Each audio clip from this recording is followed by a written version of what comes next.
zygote undergoes cleavage, become a blastula. Blastula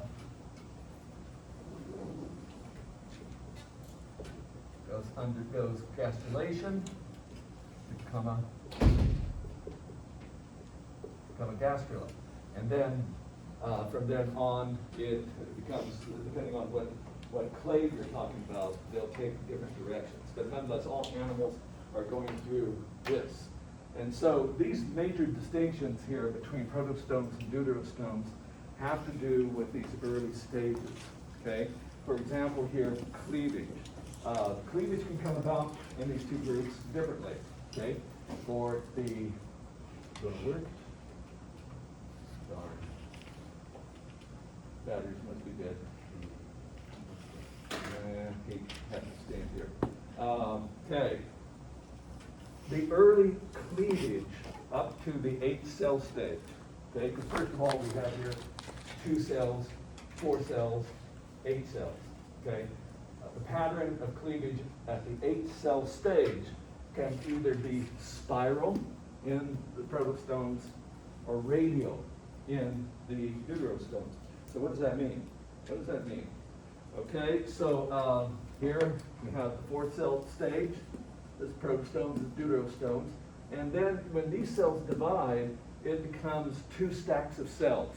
Okay, 4 big ones on the bottom, 4 small ones on the top. Likewise here. However, if you notice these 4 smaller cells that's on the top, that they have their orientation with regard to the plasma membranes on the cells on the bottom, they have rotated 45 degrees. That's spiral cleavage, okay? As for in the deuterostomes, however, the plasma membranes and these cells are right on top of each other. They're not spiral. This is radial cleavage. Everyone see that? Spiral versus radial. Cells on the bottom, cells on the top with radial, they're in complete alignment. Spiral, the upper cells are they're rotated by 45 degrees with regard to the ones on the bottom. Okay, that cleavage pattern was recognized long ago. Okay, now this distinction between deuterostomes and proteostomes has been very well supported by molecular data. Okay, DNA sequences that just further reinforces it. But which of these two happen to be apomorphic, and which one is the plesiomorphic? Okay, because we have 2 character states here. And we can, what would be our outgrowth that we would look to? What's that? That's a little, they're too strange. These guys are much closer. This would be a better outgroup right here, because we're trying to resolve these 2. This here, radiata, good outgroup. Well, turns out that in the Cnidaria, it's the cleavage is spiral. So what does that say? Spiral cleavage in the Cnidaria, spiral cleavage in the protostomia, radial cleavage in the deuterostomia. Which one of the 2? Because our in group, what is our in group? Our in group is bilateral. We're trying to find out what is apomorphic, what is plesiomorphic between these 2. Radial is the apomorphic. Okay, so spiral, I'm not putting there as an apomorphic at all. That's plesiomorphic, right? So the deuterostomes, that supports the monophyly of the deuterostomes. All right, early cell fate, okay? It is determinate in the protostomes, indeterminate in the deuterostome. Now, what does that mean? Okay, once we get to the 4-cell stage here, in the protostomes, each one of those 4 cells are already genetically programmed to become a certain part of the body, the future body, okay? And if you remove one of those blastomeres, okay, those cells are called blastomeres, okay? If you remove one, then that part of the body won't develop. The animal would be missing a whole 1/4 of the body, and therefore it would die. That means that there's genetic determination very early. With the deuterostomes, it's not until you get to having a gastrula with 2 cell layers, right? Then you have, that means genetic determination happens much later. And so we're talking about early cell fate. So what happens if you're at the 8 cell stage in a deuterostome and you separate out one of the blastomeres? Okay, one of the cells. You have one here that's 7 cells, the other one that's 1 cell. They both will develop normally into a normal animal. Twins, identical twins are possible in deuterostomes, but not protostomes. How do identical twins arise? In the early embryo, well before the blastula, well back here. What happens in humans to get identical twins is that one or more of those cells separate from the main blastula. And they'll both develop into identical twins because they came from the same sperm, same egg. They're genetically alike. That doesn't happen in protostomes. Once again, which one of these 2 character states is apomorphic and which one is plesiomorphic? What would you appeal to? We appeal as an outgroup to the Nidaria. What type of early cell fate do they have? Determinate. Okay, so if they're determinate, that means that the apomorphism, really here for the deuterostomes, is indeterminate. You have a question? Well, I was just gonna ask if since one of them is separated out, is the rate of their growth change or anything? They'll catch up. Yeah, they'll be fine. Because by the time they're born, they might be missing, a few cells here and there, but when you're talking about millions or billions of cells, not a big deal. Okay. All right. Then blastopore fate. Okay, what's a blastopore? What's a blastopore? It happens in the gastrula. What was the blastopore? Okay, so when those cells move in to form the endoderm, there's one opening. Okay, that's called the blastopore.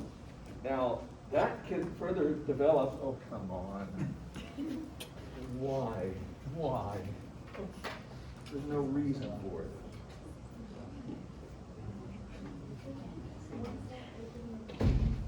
Give it to me. Start over.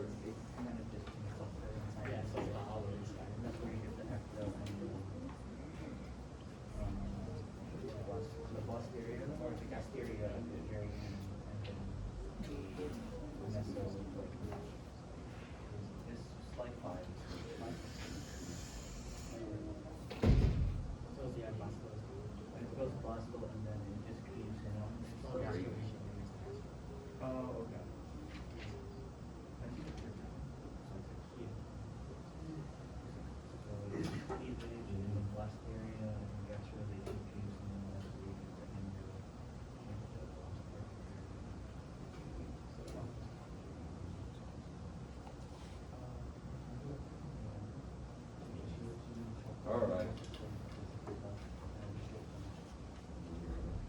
Okay, so blastopore fate. That's the first open. The blastopore is going to be the first opening to a digestive system. Digestive systems in most animals have 2 openings, a mouth and an anus. And so what does the blastopore become? Well, in the protostomes, in fact, that's where the name comes from. Proto, first, stomus is mouth. First mouth is, that blastopore will develop into the mouth. And later, it will develop a second opening, which is the anus. In deuterostomes, it's the other way around. The blastopore is the anus, and later, it will develop the mouth. Okay, because deutero means second, so the second opening is the mouth. Now, can we appeal to an outgroup to figure out which one of these 2 is plesiomorphic? How many openings to a gastrovascular cavity is there? 1.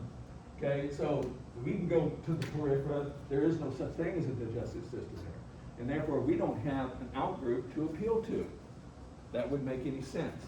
And therefore, since there is this difference, I'm counting these both as apomorphies, okay? Because we really have no choice.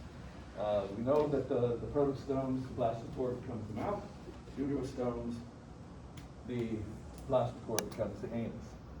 They also differ in how the coelom is formed. Fluid-filled space that's located in mesoderm. In the case of protostomes, schizocoelous, and I'll explain this here in a moment. And in deuterostomes, it's enterocoelous. Now, once again, can we appeal to our cnidaria as an outgroup? Why? Is there any? They don't have a body cavity. They don't have mesoderm. They don't have mesoderm, okay? So since we have this distinction here between the two, we call them apomorphic. Okay, so what happens here with slope? Anyway, what happens here? This is protostomes, this is deuterostomes. First of all, we have the ectoderm, then the endoderm. What happens is some cells then, from both endoderm and ectoderm, they move here in between in this area, blastocele, and they form, first of all, a double layer of mesodermal cells. And as they continue to divide, this mesodermal cells will split and form a fluid-filled space within the mesoderm. That's schizocoelous.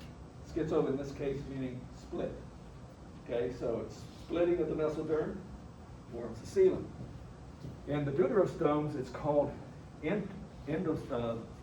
And that's because once we have the endoderm initially, endoderm on the back end here. Okay, now remember, this is going out here is where the mouth is going to form. This is going to be the anus. But there are some cells in the endoderm that will start forming pockets, okay? Like Mickey Mouse ears, and they'll just keep right on growing. So here we have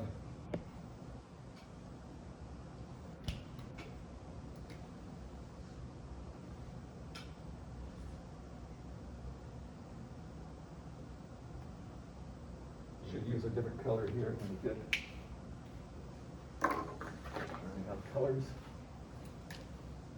This is initially mesoderm that has formed from the endoderm. These keep on growing. Go to another picture here. And eventually these will grow together, forming our endoderm. Whereas these ears that have popped off, they will continue to grow down into this space. And eventually, they will join. Those will move together. And so here, the whole part, the green is the mesoderm. So the green here is the mesoderm. Up here, of course, is red. So what's happening here is these pockets will continue to bud out, move into this space, fill it up, and the endoderm will come together and then form a mouth down at that end. And so the origin of the body cavity within the mesoderm is coming out as pockets off of the endoderm, okay? And that is what is meant by enterocoelous, okay? Now, the end result, change.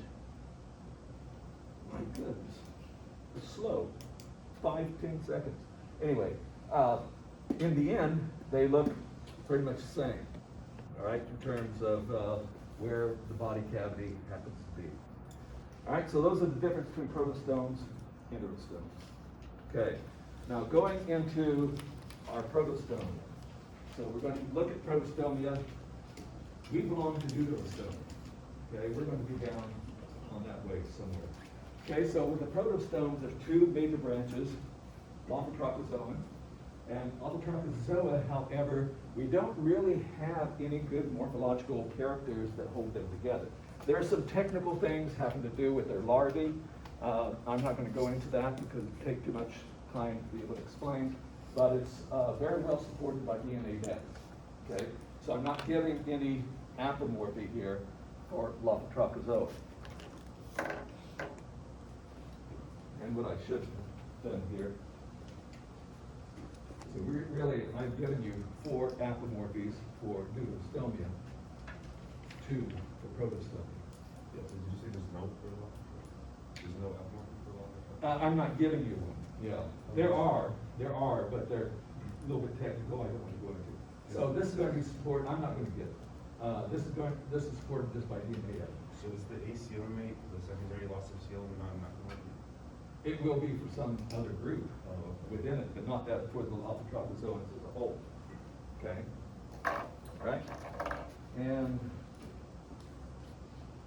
so 3 groups that we already looked at yesterday, Platyhelminthes,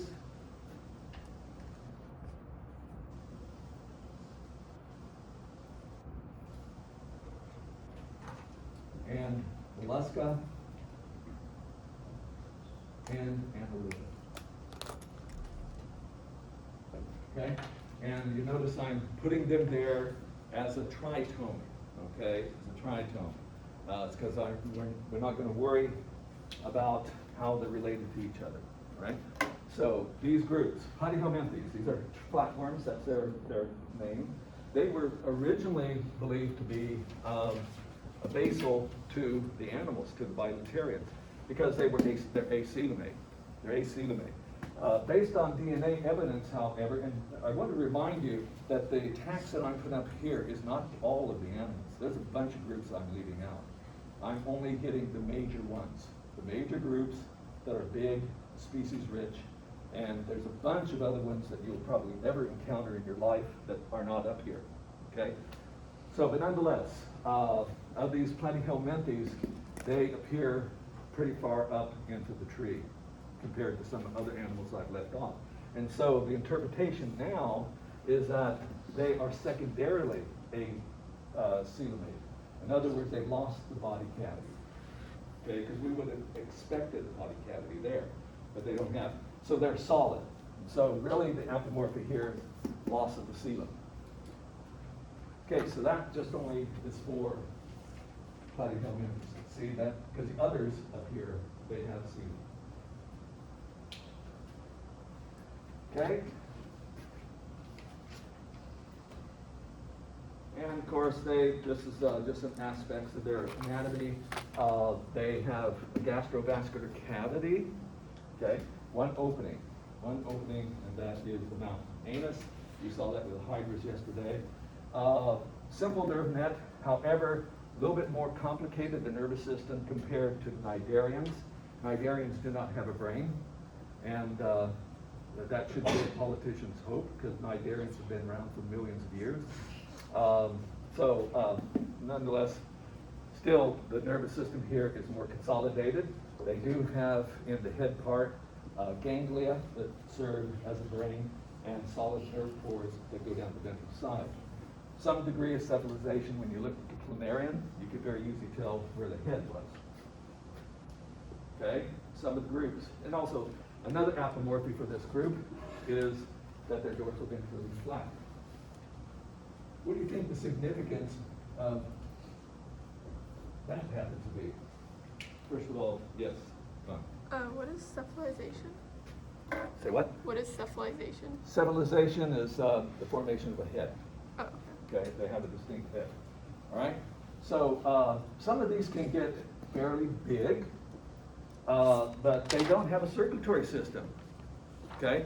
That means that food and other things that are moved around, like in us, is moved by a circulatory system, has to go by simple diffusion. There's a limit to how far things can go by simple diffusion. Oxygen, they don't have a respiratory system, and therefore they still have to have oxygen, and they get oxygen by diffusion. Okay? So the limits for diffusion for an animal to be able to still cells stay alive is about 1 millimeter. And if something is thicker than 1 millimeter, then that diffusion will not serve it, okay? Those cells would die, okay? So one of the ways in which they can increase their size and still be viable is to minimize the diffusion distance from the exact middle part of the animal to the body's surface. And they can do that by being flat instead of being round. And therefore, diffusion has influenced their shape. Okay, they do have organs, so they're at that level. They have true muscle. Nerve net, still more consolidation of the brain. Most of them happen to be monoecious. What monoecious means, I brought that up when I talked about plants, the flowers,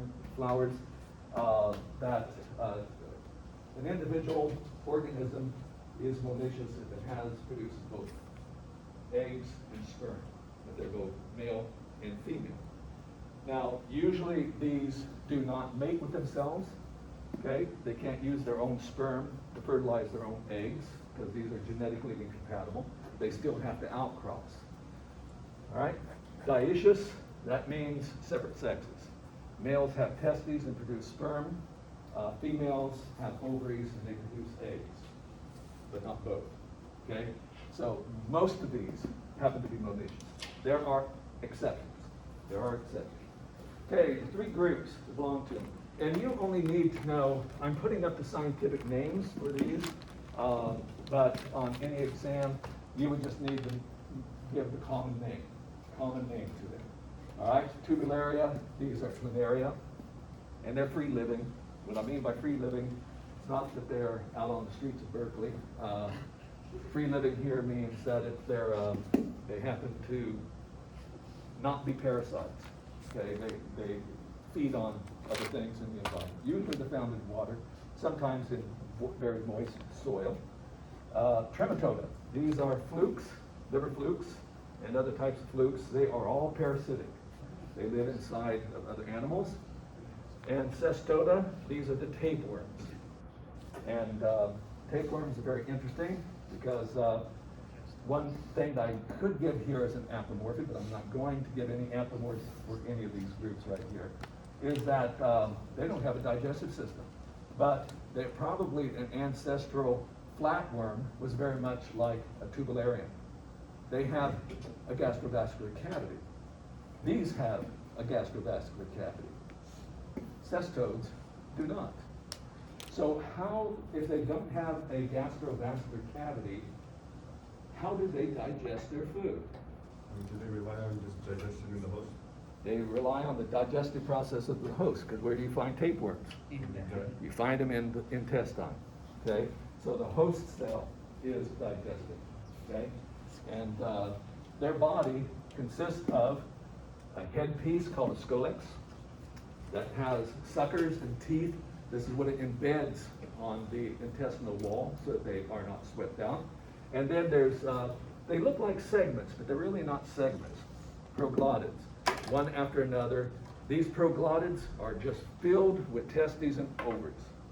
And they're big egg-producing factories. These is what will break off and go out with the feces, yes. And can they survive without a host or no? No, So except for their larvae. Okay, actually, no, even the larvae can't. Again, Isn't there like a rule? what is going on here? Huh? Isn't there, I may be wrong, but isn't there like a rule for something to be considered living, it has to be like independent of a host? Just a second. I didn't hear it because this thing over here. I might be wrong, but isn't there like a rule for something to be considered living, it has to like be able to live independent of the host? No, because you see, there'll be an egg, larva will be in an egg, and the egg has to be consumed by secondary host. Yeah, so they're always in another animal. Okay, just a minute, I have to get this back. Good grief. Want to tell tapeworm stories while we live? What's that? You said you had tapeworm stories. Yeah, I'll get there as soon as I can get this thing up. What is going on with this?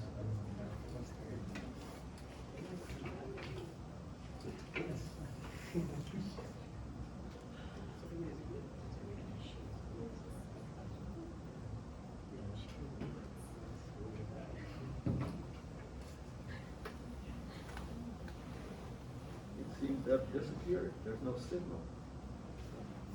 Where did the Wi-Fi start?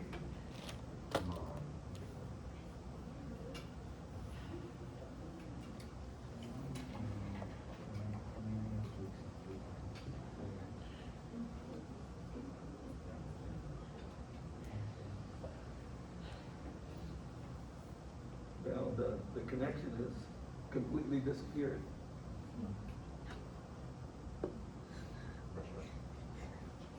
Russia. They attacked the local high school by the wall. Yeah, we got fell down. Well, my network is still there, it's just this one thing.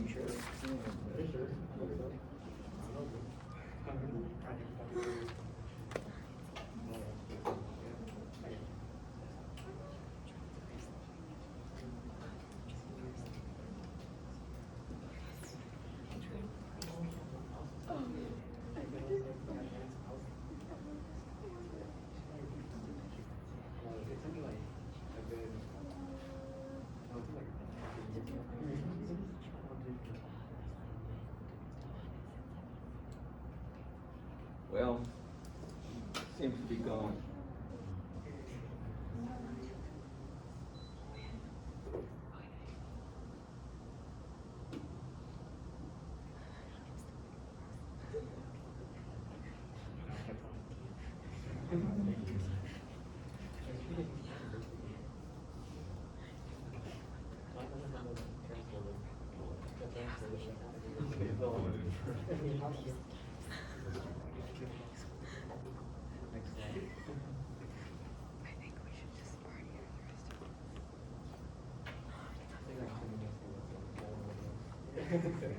Well, until I can get that back, we'll just have to live without it, because I have no signal for the system, okay?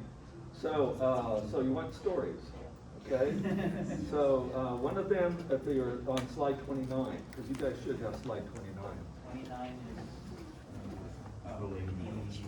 Okay, so you're just gonna have to look at it on your own slides, slide 29, because I can't project it, okay? Life cycle 29. Life cycle of a Schistosoma mansoni. Okay, this is a trematode, so this is a fluke. They have, flukes sometimes have to have 2 or 3 alternate hosts. And so they go through, now this here is widespread in East Asia, okay, and Southern Asia.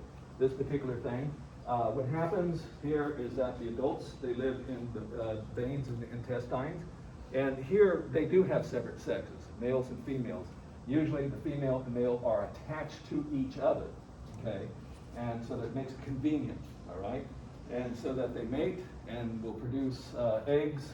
Inside of the egg, we have the early embryology, so that it produces some sort of larva.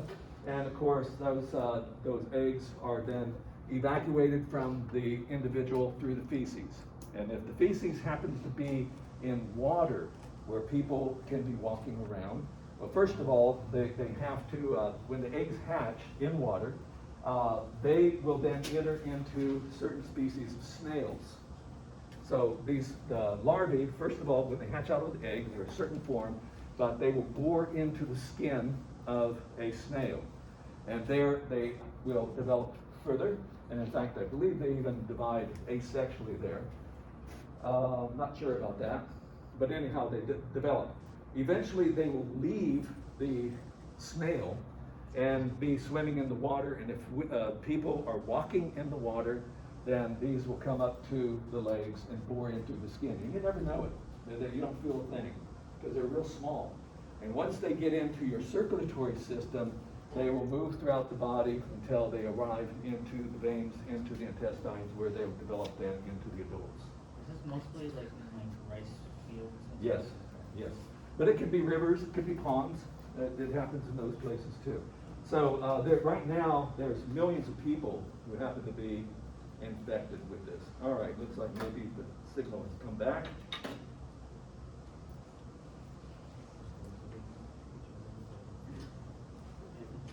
How small are these flukes?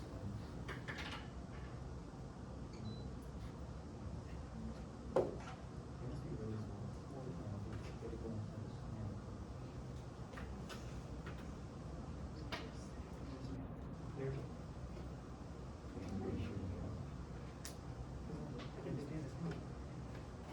Okay, we're in business for at least a little while. Is the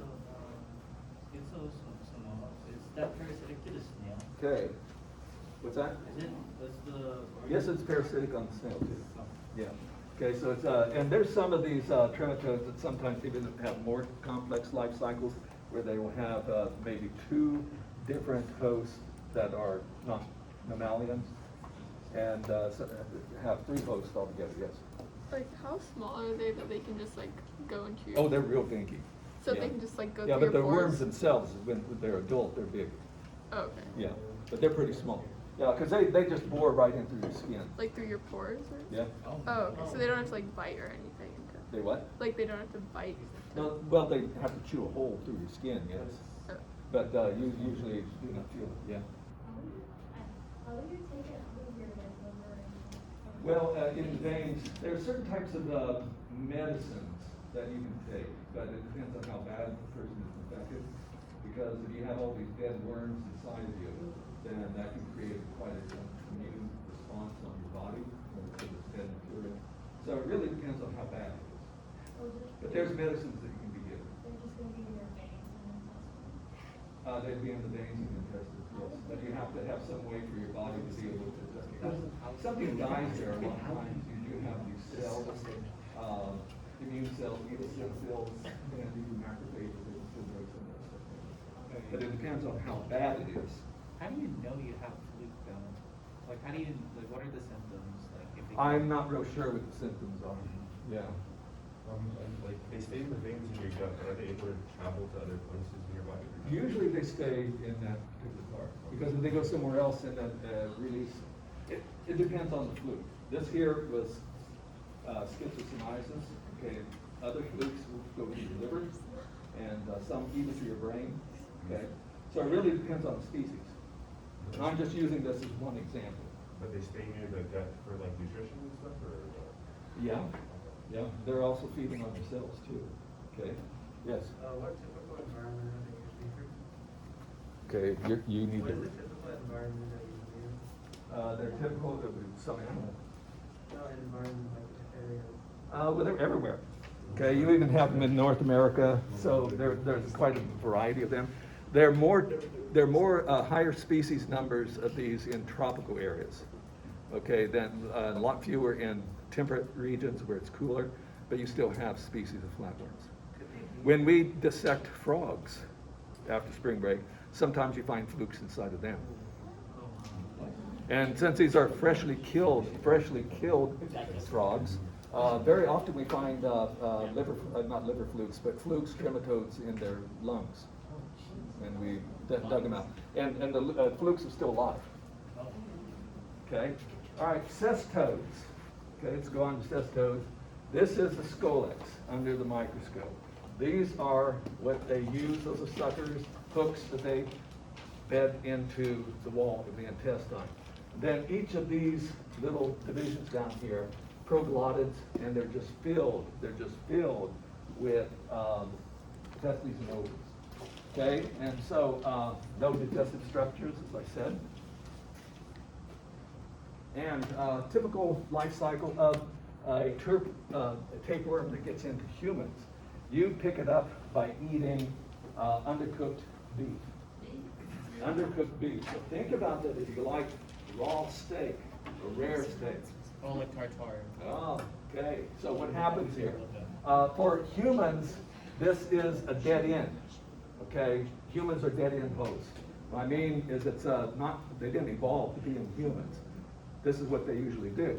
Is what this tapeworm does in its normal host is cow. Okay, they're in the intestines, and they will produce eggs that have larvae inside of them. Larvae is immature embryo. Well, it's more than an embryo, but it's an immature worm. And these proglottids break off, and they'll be in the feces of the cow. Therefore, this will be on the grass, and if another cow will eat it again, then these go into the digestive system, and then they leave the digestive system, the worms, the larvae do, and they travel all throughout the body, getting into skeletal muscle. Skeletal muscle. all right, where they form a cyst, okay? Hard cyst in the muscle. And that's where they stay quiescent until someone kills the cow and eats it. Now, cooking will destroy these cysts. They have live worms in them, but cooking will destroy it. If they're not heated, then you eat the steak and the tapeworm gets into your digestive system and it'll grow, and you have a tapeworm, okay? So this is the life cycle of this. And so it's a dead end for humans unless we're cannibals, okay? Because what happens in humans is that the tapeworm will get into, the larvae will crawl into our muscles, form also cysts there. So we'd have it both in our intestine and in our, actually no, this here doesn't get into the muscles of humans. I'm thinking of something else. That's another story. We'll come up with that a little bit later, okay? That's nematodes. So this here, they will be in the human digestive system, but they insist in the cow, okay? And we eat it, and that's how you get it. Now, back in the 1920s, back in the 1920s, women in the United States who wanted to lose weight, they had these pills for losing weight, and what they turned out to be was proglodids. And yes, you get a bunch of tapeworms, you will lose weight. Okay, you will lose weight. All right. Now, if you've seen your dog, you walk your dog or your cat, and it takes the poop, and you see these rice-shaped little things that are wiggling around. Well, they have tapeworms because those are the proglodids. They still move, and so. Something like ringworm also like related to the tapeworm. Ringworm is a fungus. Okay, yeah. Okay, all right. We could go on and on. Let's go on to the mollusk. Okay, the mollusca. Okay, that's another group of Lophotropozoans. You looked at them also yesterday. So these have a complete digestive system. So this is the first group of animals we've been considering so far that have a mouth and an anus. They have a digestive tract, okay? And there's an advantage to having a complete digestive system.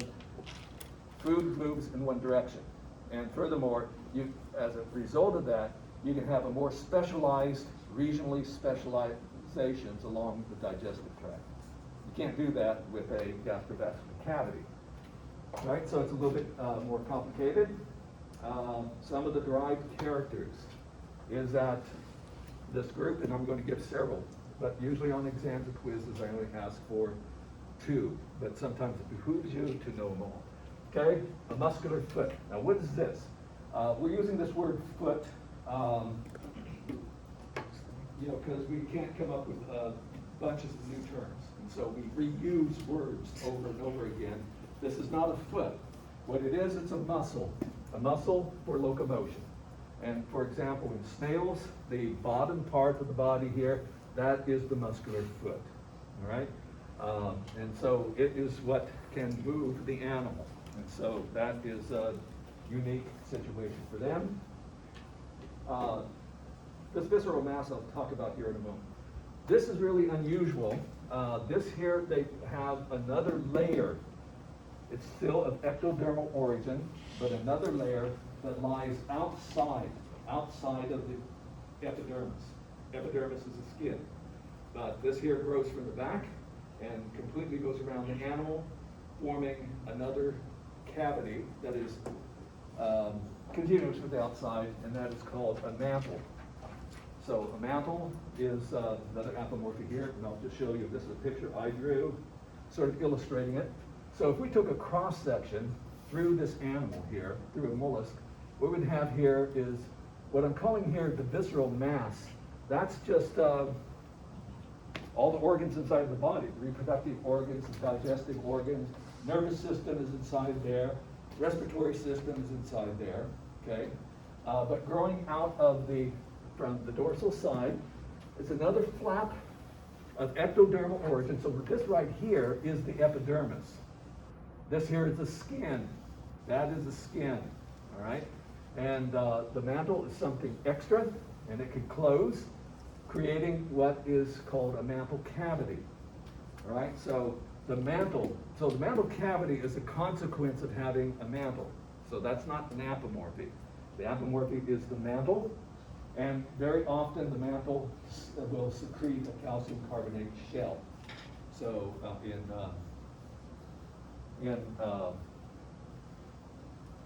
clams, okay, that shell is of mantle origin, and also in snails, that shell is of mantle origin. Okay, mantle cavity. Third thing is associated with the mouth. They have this toothed muscular organ that's called a radula. And they use that radula to scrape, like if it's on a snail, it's on a leaf, something like that, it's scraping off leaf cells. Okay, it's unique. This sort of shows a picture of what, probably what in a snail, what these radula happens to look like. And some other characteristics. Sexually, they're dioecious. Separate males and females. Separate males and females, yes. Are like sea snails and like land snails different in regards to No. They might be within the snails different clades, subclades, but we're not going there. But you can't divide marine snails as one clade and all land snails as another. It's not like that. It's more complicated. So they're both mollusca? Yeah, they're both mollusca, yes. Yeah. And in fact, it's not just only mollusca. They're belong to the, well, I'll get to it here in a moment. Yeah. Okay, so dioecious. They do have a respiratory system. Okay. For the previous group, the platyhelminthes, they have no respiratory system. Their gas exchange is simply by diffusion. Simply by diffusion. But here, these are bigger. These are bigger. And as I said, just to serve oxygen by diffusion, the limit is to diffuse 1 millimeter, no more. Okay, and these are much thicker than that. And therefore, they do have respiratory systems, and we'll talk about them a little bit later on. Gills.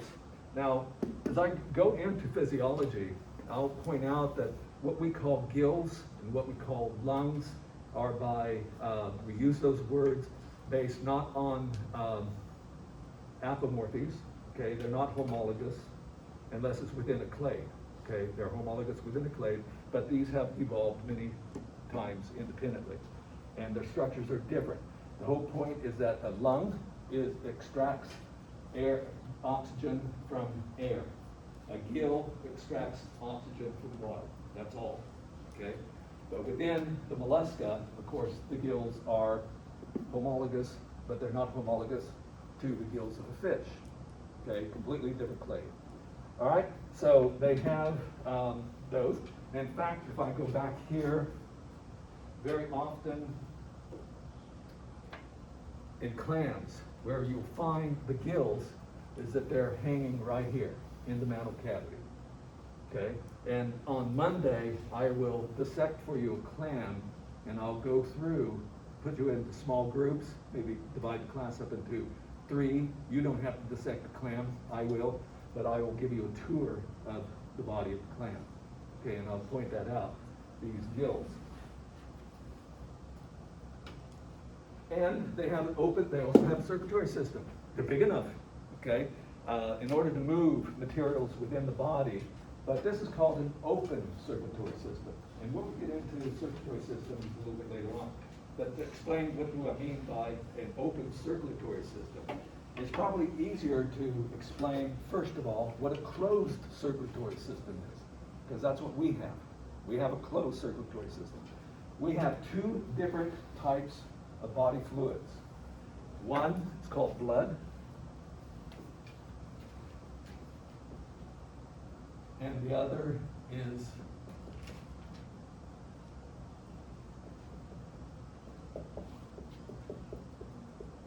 interstitial fluid. It's also called extracellular fluid. So all of our cells in our body, in the muscles, in the liver, etc., they're bathed by a fluid, and that's called interstitial fluid. But with a closed circulatory system, all the circulating fluid in the body or circulating fluid of the circulatory system is found in some sort of chambers or pipes. So our heart is pumped, it causes the blood to flow, but the blood is always in a pipe, an artery or a vein. Open circulatory systems, they have a heart, a muscular organ, and it might have what we call an artery, but then that artery just opens up into open spaces in the body and directly bathes the tissues and cells. And so there's no distinction here between blood and interstitial fluid. It's frequently called blood, the fluid that happens to be in the body of an open circulatory system, but technically it is hemolymph. Okay, hemolymph. It serves both as a circulatory fluid from the circulatory system, and it carries the nutrients, oxygen, etc., directly to the tissues.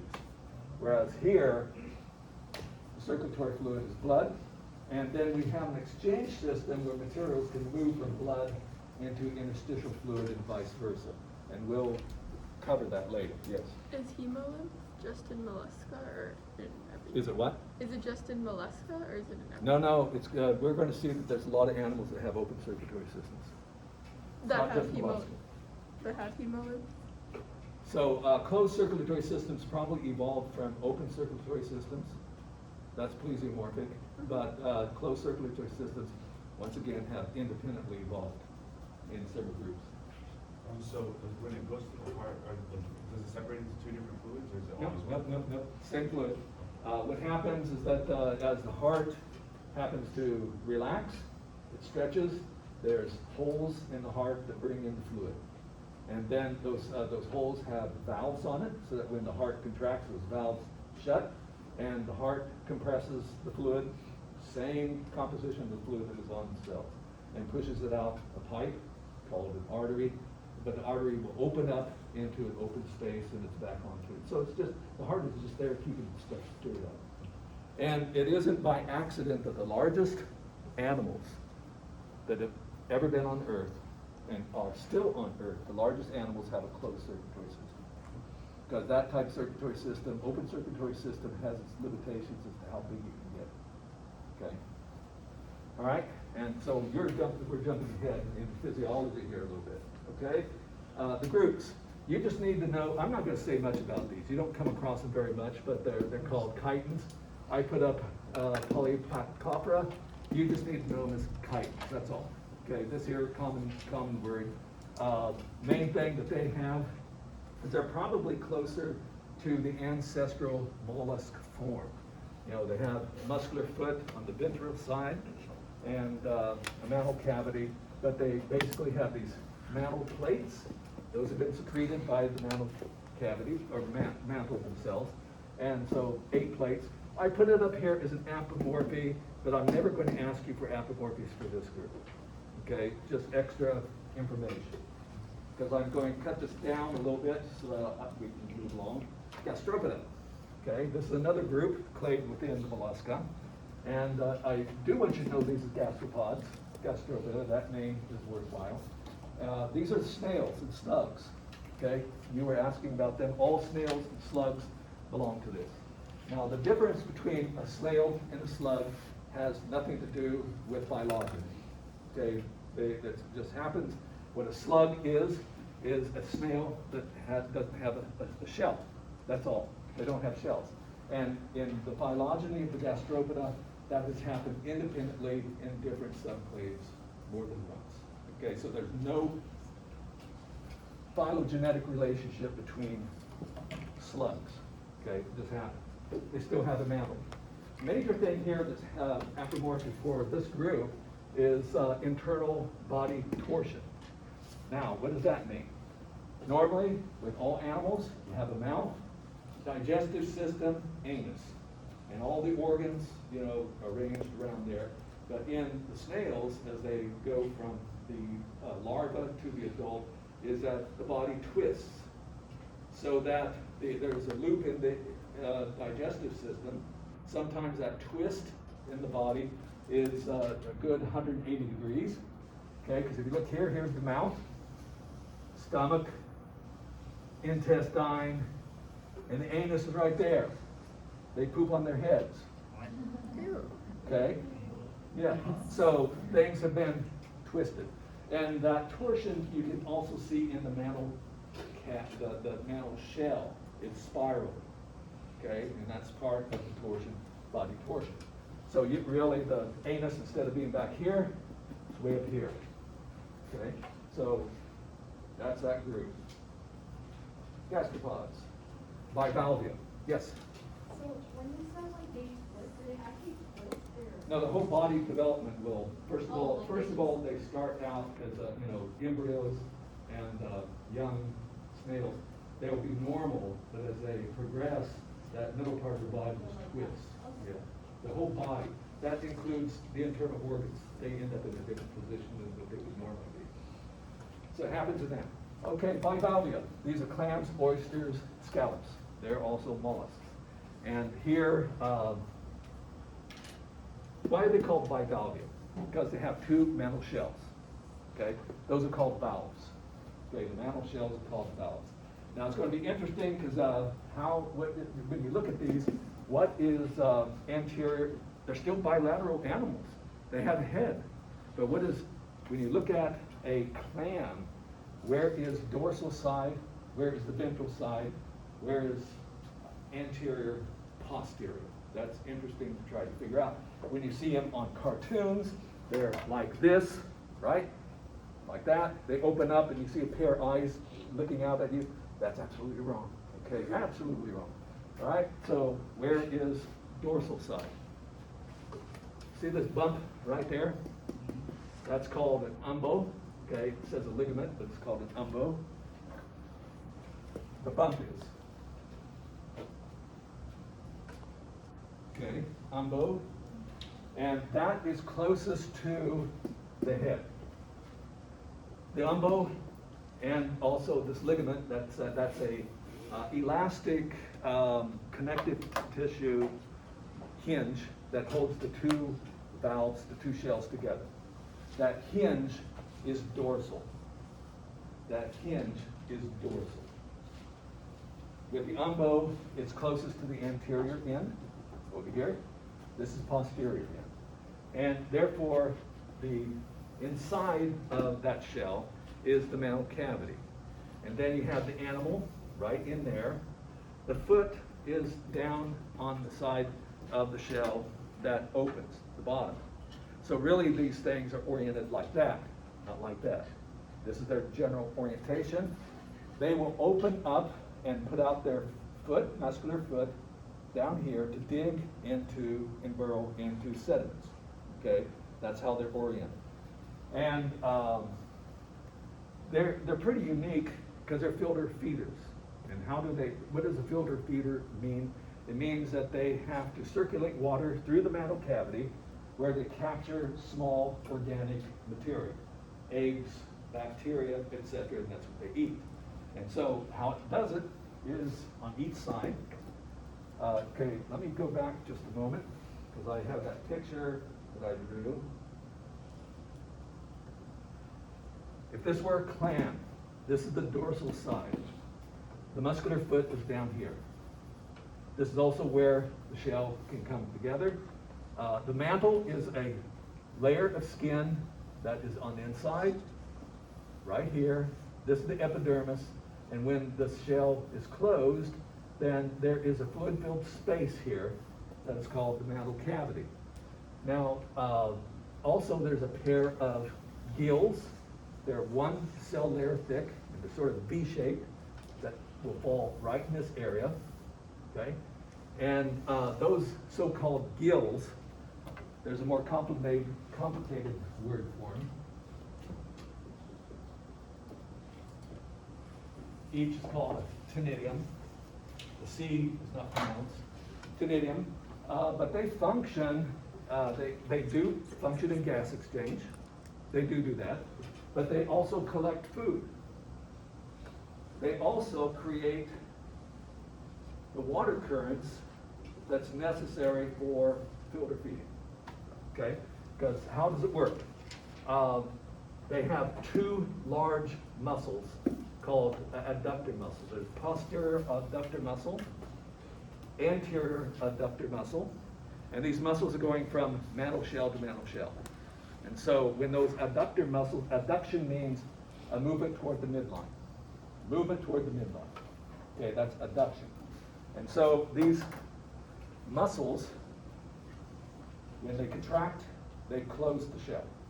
And it's watertight. As the edges of the mantle come together, there's no way for water to get in or out except through a pair of siphons at the posterior end that are sticking out. Okay, this is called siphons.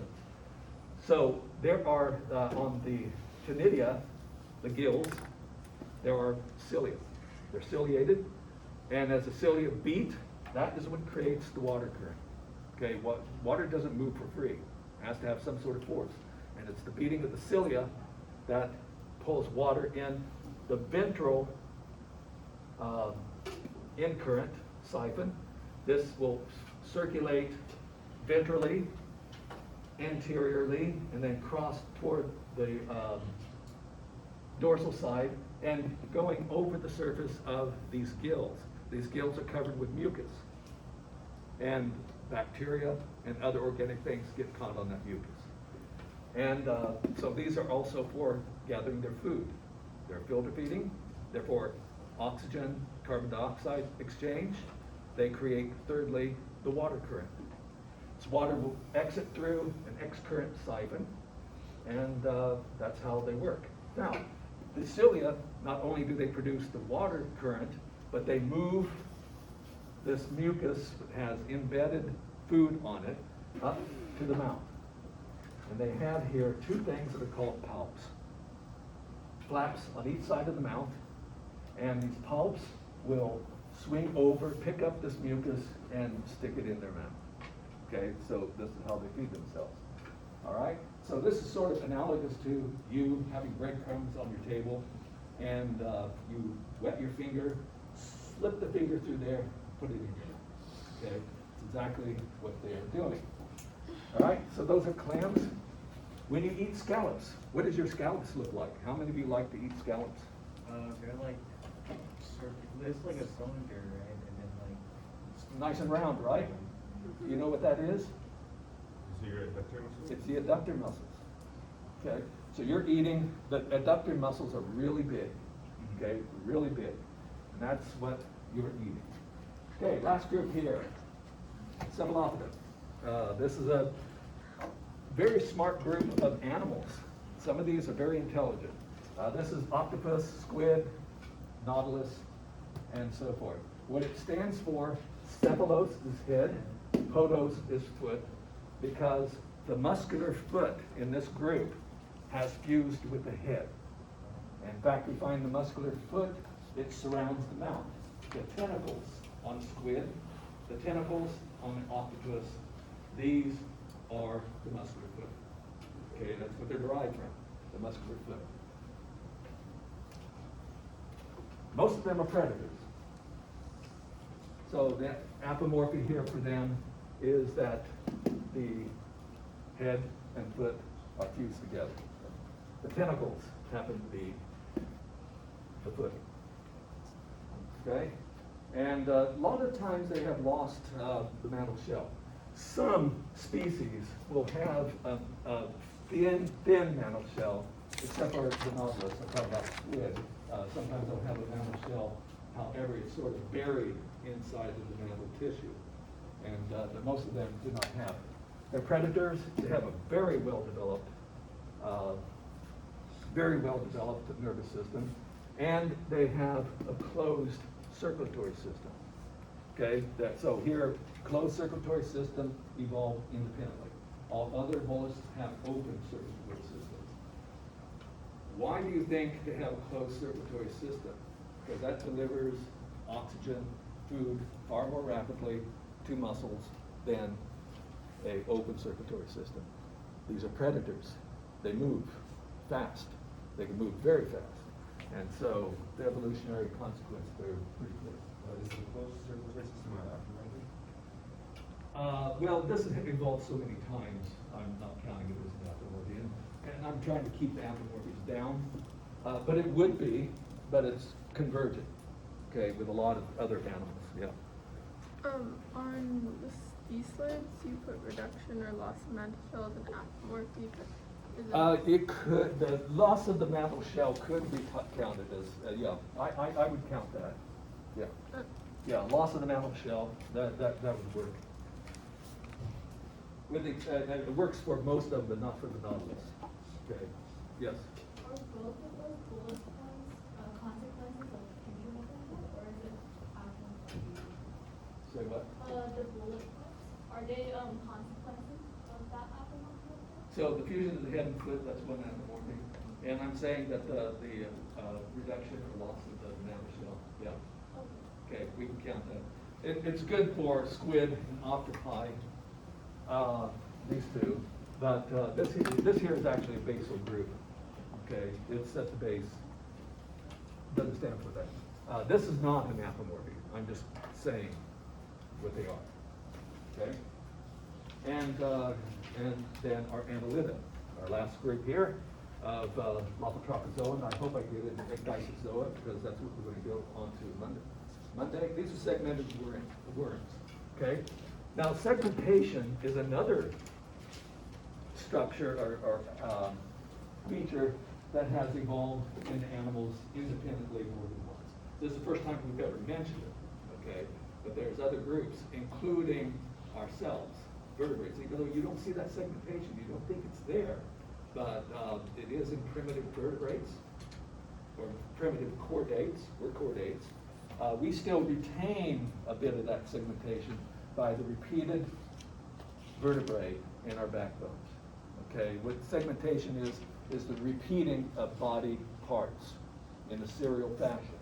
Repeating of body parts in a serial fashion. And we still retain a bit of that. We'll come to that a little bit later on. But here, the segmentation is very, very strong. Okay, this means that the coelom itself internally is partitioned by a thin connective tissue that goes all the way from the gut to the body wall, called a septum. Okay, we use that word with fungi, but here they're not analogous; they're only analogous. Okay, so here we have the body coelom. Each segment has its own fluid-filled space. Okay, yes. But it's like the separation of like the thoracic cavity and the abdominal cavity segmentation, or no? No, that's something else. Yeah, because that's something that, for example, in amphibians, you don't have a division between abdominal cavity and thoracic cavity. Okay, that came much later, so it's not. Whereas the segmentation in chordates I'm talking about real early on, and it's gradually disappeared as you go up the tree. All right, so segmentation, and when we do the earthworm, you'll definitely see that. I also put in another one. Each on sides of each segment, there's a pair of actually bristles. I think there's 4 of them. 4 bundles. These are called chetae. You usually can't see them, but when you come back from spring break, we're going to dissect worms, earthworm. It's going to be freshly killed, and so you can take the earthworm and drag it across your pan, and you should be able to feel the chetae. Okay, you can't see them, but you can feel them. They drag. And if you don't feel it there, then I'm going to have you drag it along the side of your face, because that's a little bit more sensitive. And if you still can't feel them, cross your tongue. Okay? And no. But nonetheless, that's they have it. Okay? All right. So this is another group that has a closed circulatory system. Okay? So here we see now a closed circulatory system in the cephalopoda, independently, and here in annelids, independently. They still came from animals that had open circulatory system. They have an excretory system too. And what they have in each one of their segments are these pair of tubes that are called metanephridia. When we get into the excretory system later on, physiology, we'll revisit this. We'll come back and talk about it. So excretion by metanephridia, I'm not calling that an apomorphic, okay? 2 is enough. They have closed circulatory system. They have hemoglobin, okay? But the amino acid sequence of that hemoglobin is not real closely related to the hemoglobin that we have in vertebrates, all right? But still, it has a similar structure, and it carries oxygen in the blood. Here, it's not in, the hemoglobin is not in any sort of cellular structure like they are in vertebrates. We have the hemoglobin instead of the red blood cells. Furthermore, this is out in the blood. It's suspended in the blood, and instead of having 4 subunits, it has something like 8. Okay, it's a bigger protein, much bigger protein. All right. They have dorsal and ventral vessels, and you'll see that when we dissect them. Also, I want to point out these guys have a ventral, they have a pretty good brain, but their nerve cord is ventral. Okay, it goes down the ventral side of the body. And monoecious, both males and females in the same individual. Okay, 3 groups here too. Polychaeta, these are called feather worms, or they're also called, well, no, stick with that, because they're almost all of them are marine.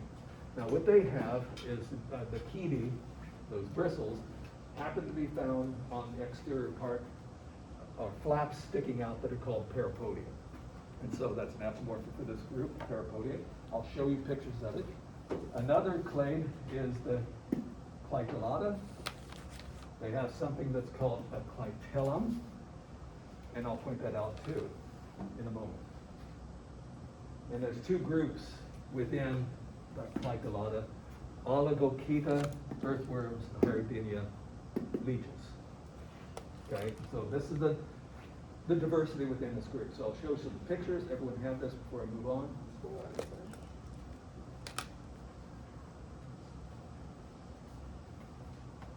Earthworms, terrestrial. Leeches, terrestrial. Means they live on land, but they still are in damp areas. Okay, so they're not really adapted to the full terrestrial habitat. They still have to be in moist areas, very moist soil. And that's true of the leeches as well. Okay, I'll come back. Oh yeah, we talked about this with some of you yesterday. In fact, those of you who played with the leeches, you know, they have muscular organs at both ends that are suckers that they grab on, okay? Anterior sucker, mouth is in the middle. And this is where they can chew into the skin. And they produce in their saliva as a numbing agent, so you don't feel it, okay? You won't feel it. And furthermore, they have this chemical, which is an anticoagulant, called Hyridinin. Hyridinin prevents the blood clotting, okay? And so these have been used medicinally. Okay, show some pictures. This here is a marine polychaete. These are the parapodia. They are not legs. They are not legs, okay? Legs have joints. These are not, these are big flaps of the body wall called parapodia. And the chaetae, those bristles are at the end, but these also are served as gills.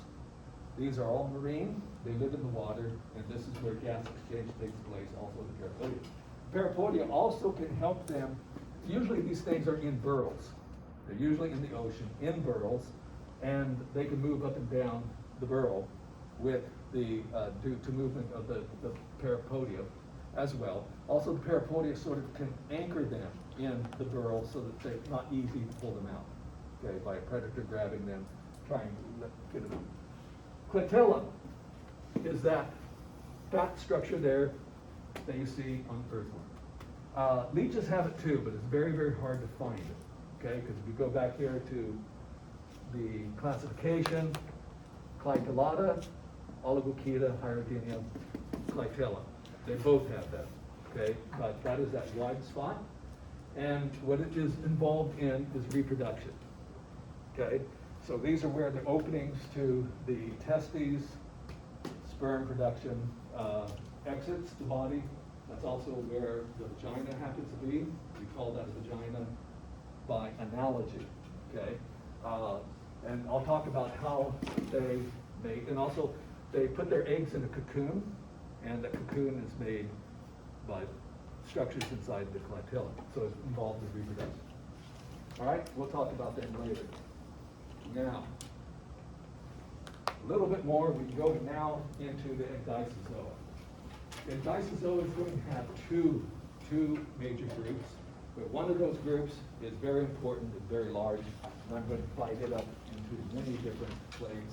So Ecdysozoids, apomorphic for that is that they have secrete on the outside of the epidermis.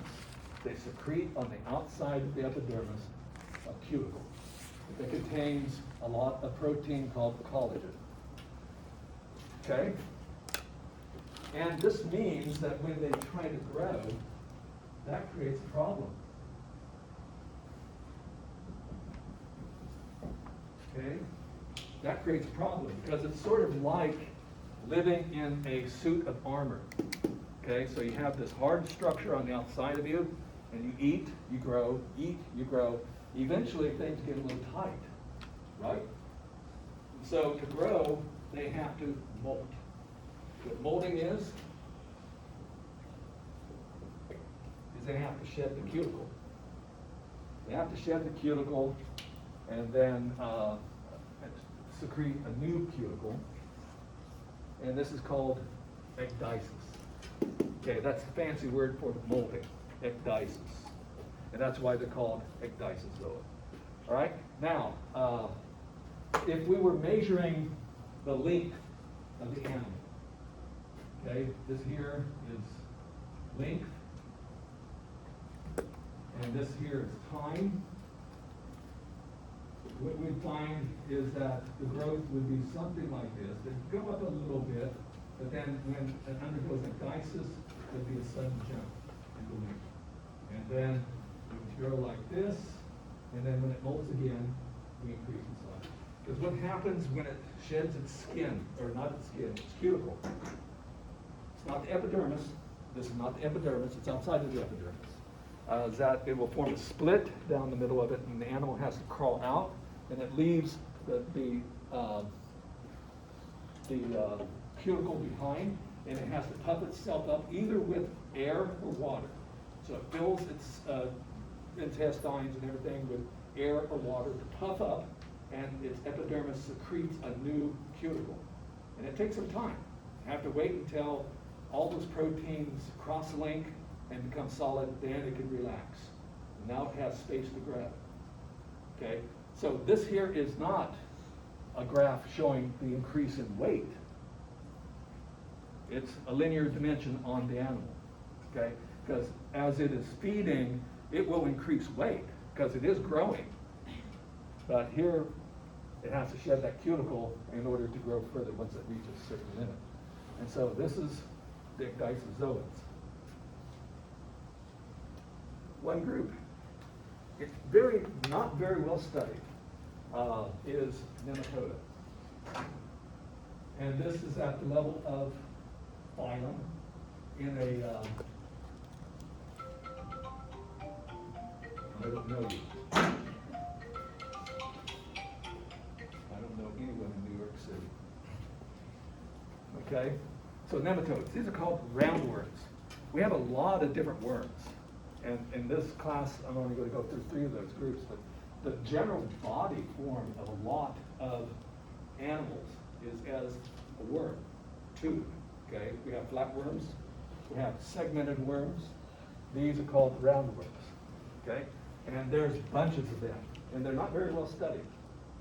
Okay, this group, I'll count this as, okay, of course, I say they're bilaterally symmetrical. That makes sense because they belong to the bilateria. Okay, that happens way down here. And triploblastic, yeah, they have a mesoderm. But one thing that is an apomorphy, Chemnitz is apomorphy, is that they have a pseudocoelom. Okay, they're pseudocoelomates. However, that has come up more than once. But I'll go ahead and count that. Okay. Now, what is a pseudocoelom? They do have a body-filled cavity. Okay, but it is not completely within the mesoderm. In other words, if you were eating your way from the outside of a nematode, you would first of all go through the cuticle, okay? Then ectodermal tissue, the epidermis is ectodermal. Then into muscle, which is mesoderm. Then into the body cavity. Then into endoderm. Okay, you see, it doesn't, the body cavity is not completely surrounded by mesoderm. And that's what makes it, they still have that fluid-filled space, but it's not completely within mesoderm. And that's what makes it a pseudo-coelom. They have these cute little chemosensory things on the head. That's probably the only way you can tell which end of a roundworm is the head. They're called anthids. So these are sort of like your tongue and your nose. They are sensitive to chemicals, and they can identify chemicals from them. And they have, of course, these are other characteristics, complete digestive system. They don't, usually most worms, like earthworms, they have two sets of muscles. They have muscles that are running longitudinally, that way, okay? So when those muscles contract, it shrinks, brings the mouth, the hind end and the head closer together. They also have circular muscles that go around. So earthworms would have two layers of muscles, longitudinal muscles, circular muscles, and our intestines are very similar. In fact, we have three sets of muscles, okay? Not only do we have longitudinal muscles, circular muscles, but also ones that are going crosswise. And this is how it controls motions of the intestine. But this is for the whole body. So when these things move, they don't move like an earthworm. They sort of whiplash back and forth. Okay, because longitudinal muscles pulling on one side, other side, one side, and so that's how they move. Some degree of cephalization.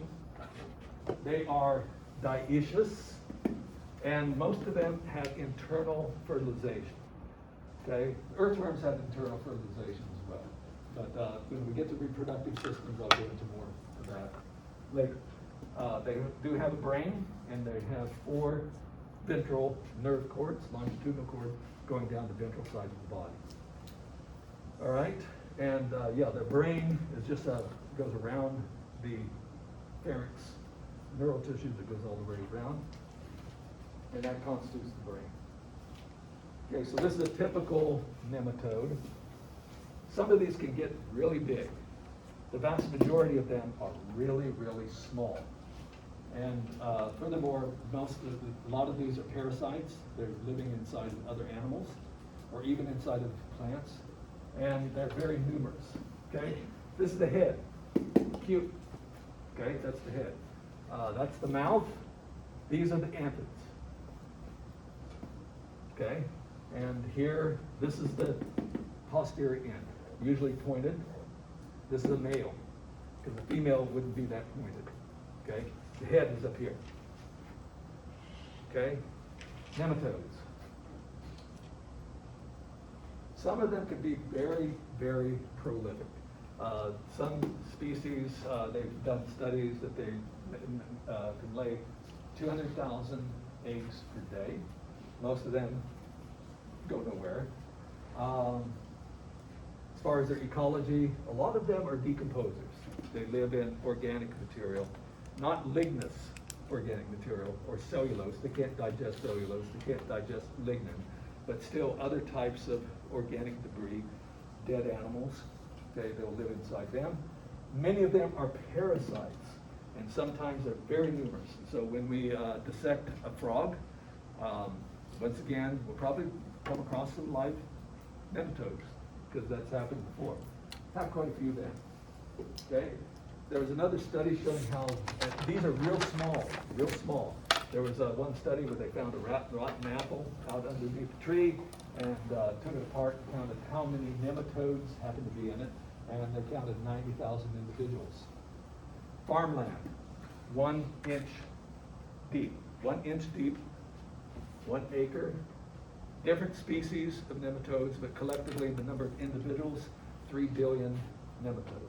So they're pretty numerous. most of them are very, very small, so that you don't see them, okay? And they can infect humans. One of them that's important parasite in humans is Trichinella spiralis. This is where I made the mistake and said that humans are a dead-end host, not for that tapeworm, but for this. Okay, it's a nematode. And life cycle happens here is what happens. Usually these affect pigs. Okay, so we would get it by picking up the cysts by eating undercooked pork. Okay, tapeworm, undercooked beef. This here, undercooked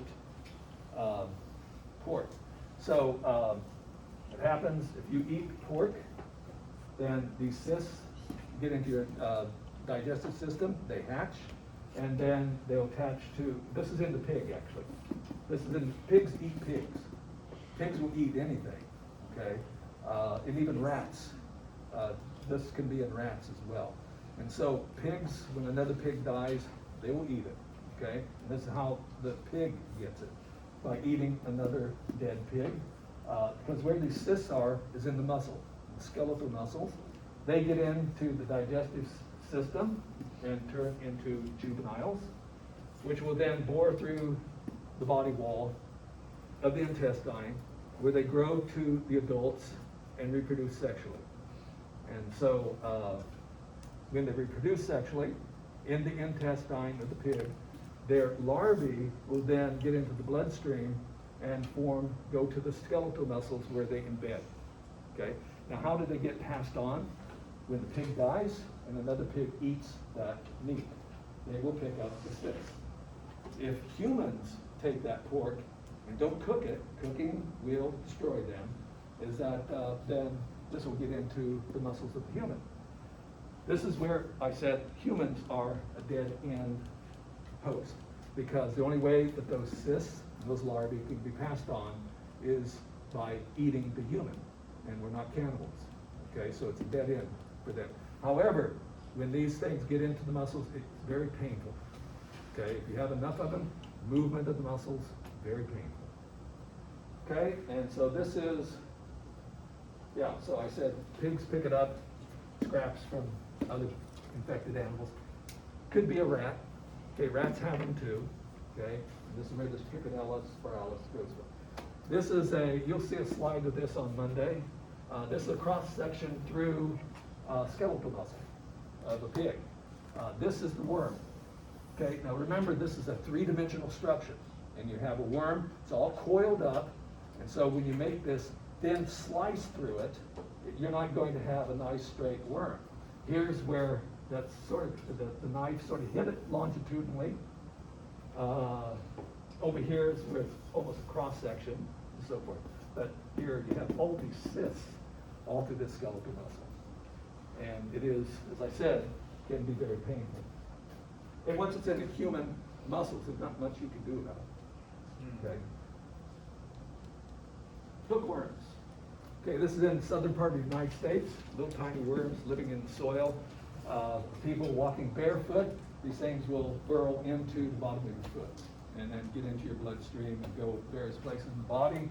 Filarial worms, these are real small. There is a disease, nematode disease, that's spread by mosquito that feeds. So yeah, I don't remember what species of mosquito that is, but nonetheless they're spread by the bite of the mosquito, because the worm is in the head of the mosquito. When the mosquito drills a hole into your bloodstream, then the worm jumps off and crawls down that hole right into your body and gets into your body, reproduces. If you can't understand what this is, you're looking at the back end of a human. That's the buttocks. This is a leg. That's another leg. Okay? This is a lymph system that's filled with nematode worms. Okay? It's completely filled up. It causes all that swelling. It's called elephantiasis. Okay? Elephantiasis, bite of a mosquito, that I just talked about. And these worms are microscopic. They're very small. You have to have a microscope to see them. But they get into the lymph system and plug it up. And as a consequence, lymph cannot flow, and you get all this massive swelling. There is medicine to kill these worms, but when it's this bad, they also have to be surgically removed. Okay, one last story. Pinworms. Okay, you're gonna love this story. Let me say this story first, and then you go. Pinworms. Almost every little toddler, one time or another, will have pinworms. They live in the lower colon, and tiny little worms. And what they do at night is they will crawl out of the anus and lay eggs around the anus. Little kids, okay? And of course it itches and tickles, and so the little kid scratches. And you know what little kids do? You know, they always put their fingers in your mouth, you know? And those fingers are covered with these eggs, and it introduces it into other people, okay? So these are pinworms. So if you have a little brother, little sister, I would have them wash their hands very frequently. Okay, yes. Yes? Is it true that like if you split like a piece of steak with other light, you can clean it for eggs? Yeah. Yeah. Yes. Okay, now what was your question? Oh, is the surgery removed? Is there no chance, or is it just like that? You're talking about the elephantiasis? Yeah. Removal, if it's this bad, you know, they can't surgically, they have to cut you open and take out as many worms as they can. Then also there's So medicine. are there worms in the house? They're in the lymph system. Oh, Yeah, they're plugging up the lymph system. For this particular species, it's called Bucaria bancrofti. It's pretty widespread in Africa. I think it could be in other places as well, but it's real red spider. It's a particular species of mosquito that's carried. All of these are species of nematoda, right? All these are nematodes. Okay. Yeah, so we're just talking about roundworms, nematodes. And sometimes you can find them crawling through your eyes, okay, and they have to dig them out and so forth. There's a lot of stories of nematodes, but we have to move on. Okay. Well, you have to take a pair of tweezers and just cut into the eye and pull them out. Yeah. Okay. So the last clade here, if I have time, just to introduce it. That's all.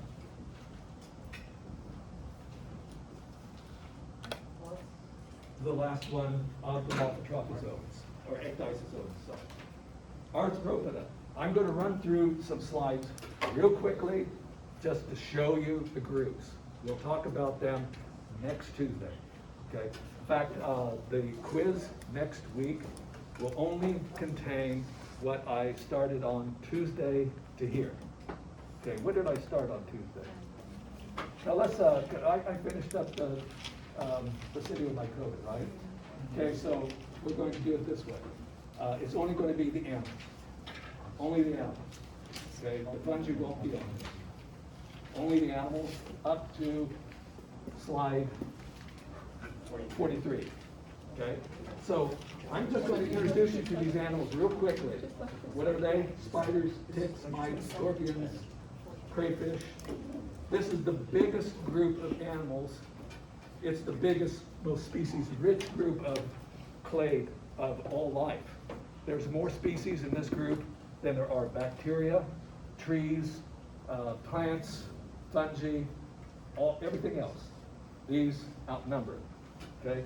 And so just some of the groups that you'll be seeing, I'll go through them real quickly here. We'll talk about other things later. Classification. This here, trilobites, extinct. They died out at the end of the Paleozoic, but I'm still going to bring them in here. You're not going to see them. Living ones, Chelicerata. These are spiders, ticks, mites, scorpions. They belong to that group. And Mandibulata. Mandibulata includes Myriapoda, centipedes, millipedes. Centipedes and millipedes, we still can divide them up into Diplopoda, millipedes, and Chilopoda, all centipedes, these are predators. They're all predators. And then, next group, something called Pancrustacea. Crustaceans, the clade crustacea is paraphyletic. We know that. And insects. So just crustaceans, these are like crabs, lobsters. I say probably paraphyletic, we know that they are paraphyletic. And then the biggest group of all, the insects. Okay, so one thing you should get out of this class is that, because I see it quite a bit in newspapers, that they call spiders insects. They are not insects. Spiders are chelicerates. They're pretty far from the insects. All right, so those are the things you can look at. Any slide do you need to see? You guys like word stories? Yeah.